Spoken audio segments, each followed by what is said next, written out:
Hey everybody, this is Dewey in Nashville, coming back for another update in the garden. It's been about a week, 2 weeks since the last one. I'm going to do things a little bit different this time. Instead of breaking it up into two groups, where I had been showing the raised bed and the gutter separate from this little square foot garden I've got in the back and that little 2-bucket system, I've just going to give you a general update on everything and leave out some of the things that haven't really changed a whole lot. Like, the beets, they kind of died. There's a couple other things that, they haven't changed much since the last time you saw them. The lettuce, obviously, you don't want to see lettuce. Lettuce is, unless it's forming heads, and it hasn't started yet, at least the iceberg. Leaf lettuce, when it just grows and expands and whatever. So, we'll get started with a couple of things first. Remember that little squash plant that had a problem with the vine borers? Yeah, it didn't make it. The remnants of Isaac came through, watered everything down. I had it stabilized on a bucket, turned upside down, and that bucket kind of held water. And between the vine borer damage and the water that was in that little rim and all that, it just had enough.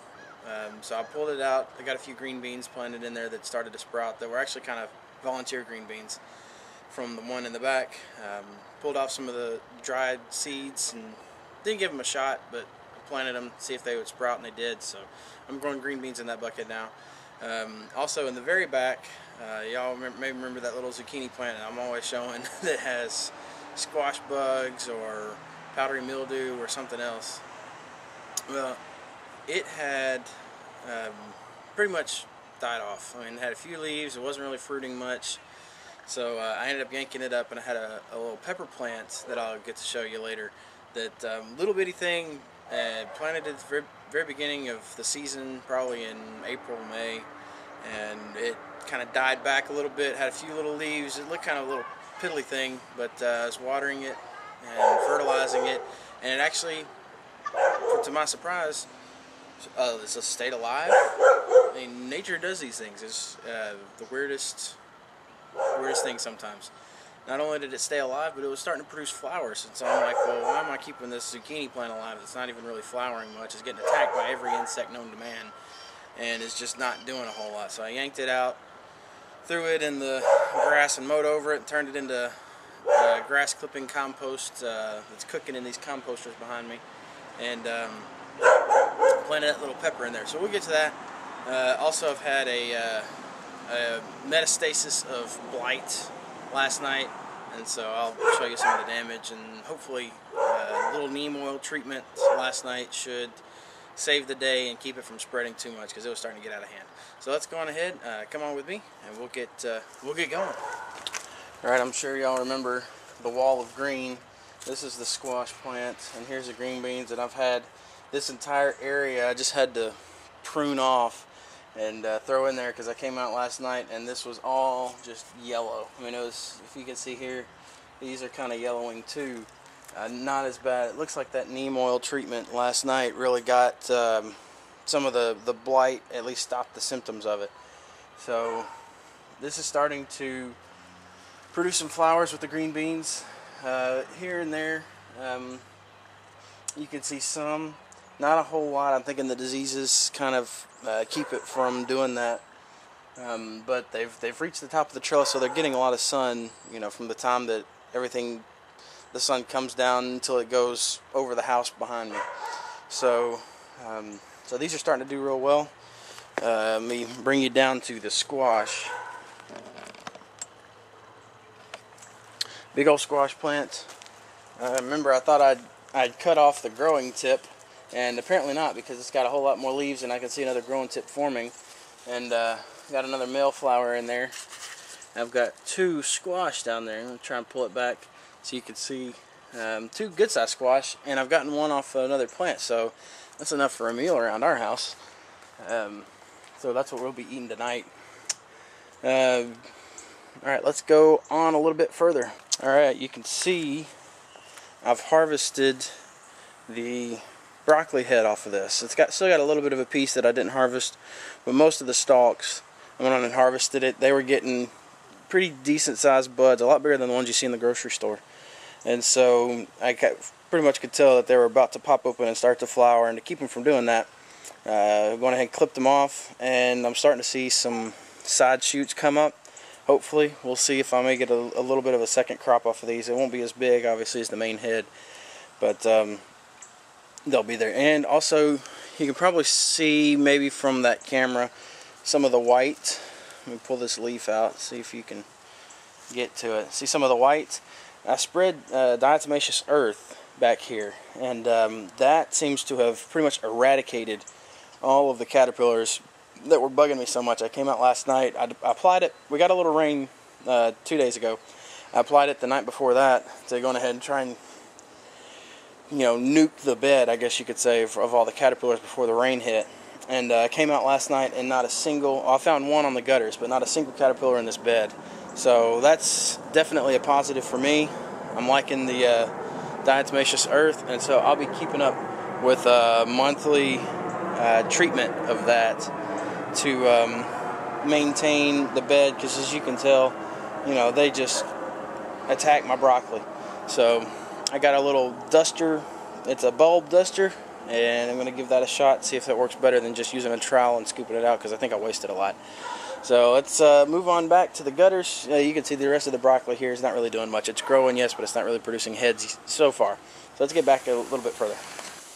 Right here side by side, we've got some successes and some failures. Big success would be these carrots. The ones in the gutters, as opposed to the ones in that bed, managed to stay pretty much caterpillar free, and so they've pretty much grown, and they've all got, you know, 4 or 5 good stalks and stems. Same thing with the one over here. Let me move the camera a little bit. The one over here, these are a few weeks behind those, so they're a little bit smaller. One got some caterpillar damage, but for the most part, they're growing pretty well. So I, you know, can't complain. I put some of the diatomaceous earth on these too, and it seems to have kept the caterpillars at bay for the time being. So I'll have to reapply this week after the rain. But they're growing real well. Now, right beside them, I'll pan over and zoom in. You don't see much in this bucket here. Right here you can see the baby beets. Of course, these things have been planted since July 31st. It's mid-September, and they don't even have any true leaves on them yet. I think that's, again, how, from the last video, how low they got planted. You see how that's about, you know, 4 inches underneath the rim of the bucket, and they just don't get much sun. So they're one of my failures, but you know, when you plant a whole lot, you're going to have some successes, some failures, and you just hope that they even each other out. So let's go on a little bit further back. So I tried to get down into these radishes here to show you another success I've had. I've never grown radishes, of course, that can be said with a lot of the stuff I've got growing in the garden so far. But you can see on the base of this one here, I got a little bitty radish forming. The root tuber of it is actually starting to bulb out, which is good, because some of these in here, the tubers haven't really started to mature yet. So these are, you know, a few weeks old. Still got a couple weeks left before they should be mature enough to pick. So we'll see where they are back in a couple of updates. But for right now, they're doing real well. I'm pleased with them. Here's one of my pride and joys of the gutter system. There's that where I pulled that squash off. You see the green beans there, but right behind it is what I'm talking about. That is a husky cherry red tomato, and it goes up there. And to give you some scale, you know, I'm about 5'10", and this comes above, well above where my head height. This trellis is about 8 feet tall, and so it's getting about 6 foot. Now if you subtract the height of the barrel, it's probably closer to 5 foot if it was just planted right in the ground, because the bucket does elevate it. But it's just bushing out awesome. It's flowering like crazy, and it's actually got some cherry tomatoes forming on it already. So I'm hoping with about another month and a half left in the season that this thing will give me about a bucket full of cherry tomatoes, even though I didn't really plant it until, you know, mid-July. So just goes to show you, it's never too late to plant. Even if you think it is, you can always plant something. And to be honest with you, I get more amusement out of just taking care of the plants. They become like my kids,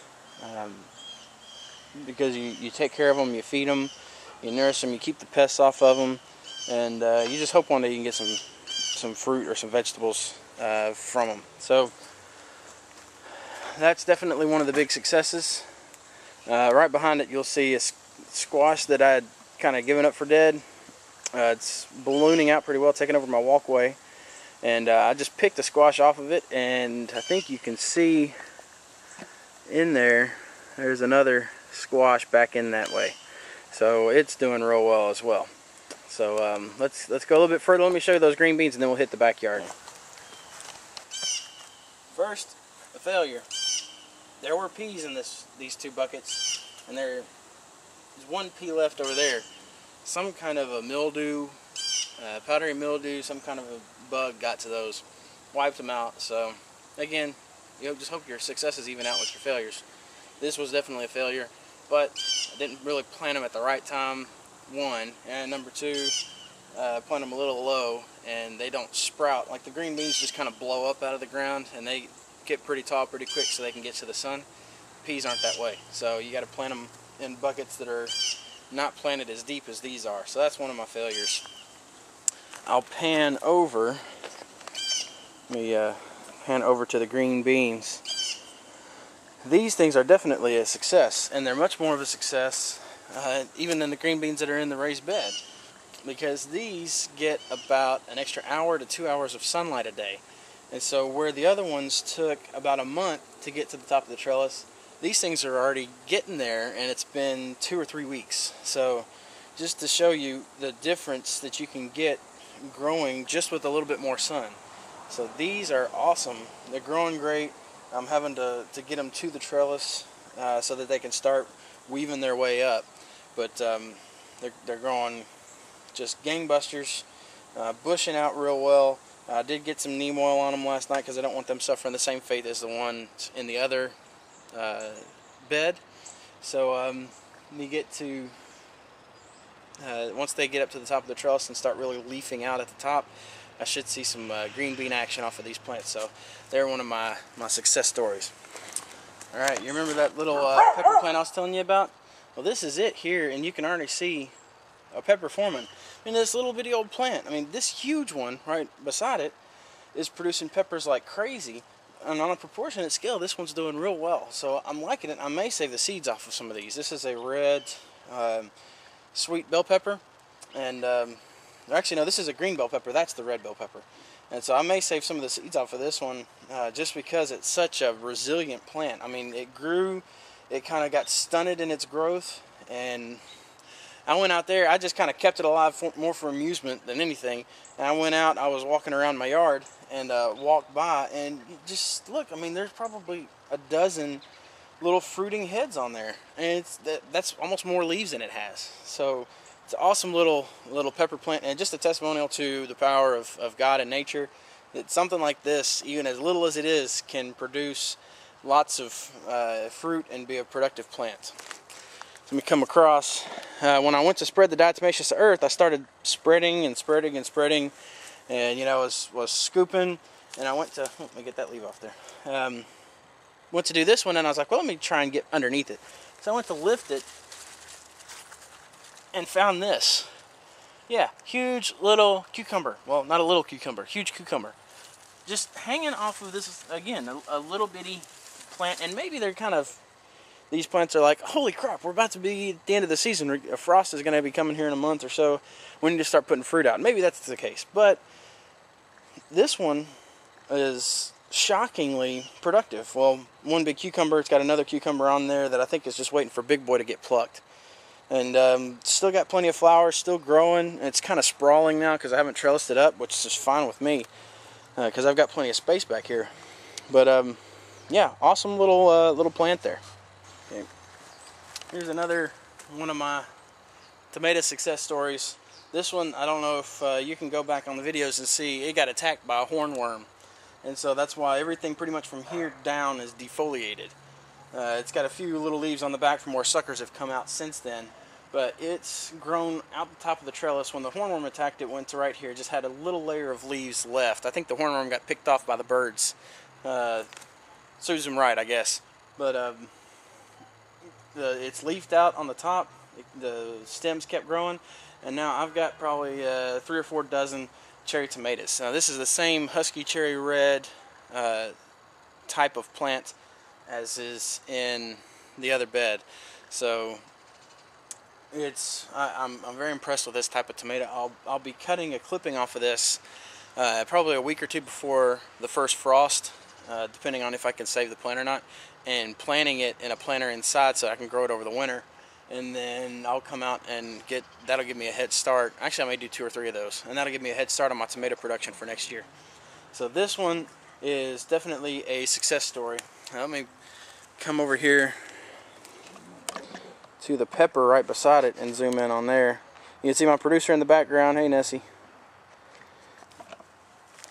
This pepper plant has just absolutely impressed me, because for the longest time, I mean, I planted it in here, it was getting good water, it was growing, but it wasn't really producing any fruit, and you could see itty bitty buds, flower buds. I'm like, why aren't they coming out? Well, it's because it was 95 degrees. This was in the end of the summer, and then as soon as the temperature cooled off and it got to the point where it was comfortable putting out flower buds, because they really only do that when the temperature during the day is around 90 degrees or below.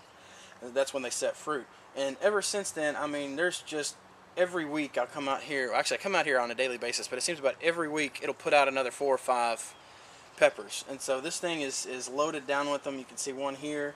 Each of these main stems has at least 2, maybe 3 or 4 in some cases.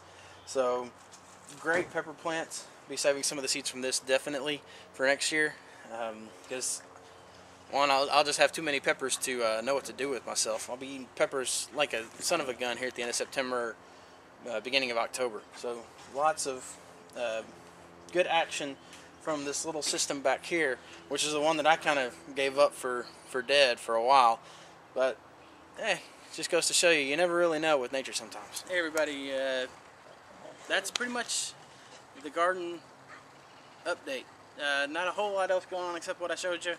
So got lettuce and broccoli growing, and as soon as they start really doing something interesting, I'll put those on camera for you. Back here I've got just the strawberry patch that's going to get moved here in the next couple weeks. Once I finally move myself to getting or filling in the raised bed with soil. And then pepper plants and potatoes. I'll probably dig up the potatoes and let you know how that goes here in the next week or so. So yeah, that's pretty much the garden. Thanks for joining me. Tune back in for more updates later. My dog is trying to tell you to subscribe and comment. If you have any questions, you can message me or whatever. But it's been nice having you out here for actually a positive update. It's not anything I'm having my plants die on me anymore. Thankfully, God is good, plants are doing good, and I'm doing good. So this is Dewey in Nashville, reminding you again that you plant the seed, but God provides the harvest.